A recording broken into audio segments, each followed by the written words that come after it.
దేశభక్తి.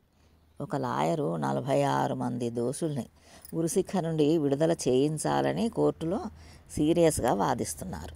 లాయర్ గారి అసిస్టెంట్ చిన్న చీటీ తీసుకొచ్చి ఇచ్చాడు. అది చూసుకొని లాయర్ గారు దాన్ని జేబులో పెట్టుకుని తన వాదన కొనసాగించారు. ఇంతలో లంచ్ టైం అయ్యింది. వాదిస్తుండగా మధ్యలో వచ్చిన చీటీ ఏమిటని న్యాయమూర్తి లాయర్ని అడిగాడు.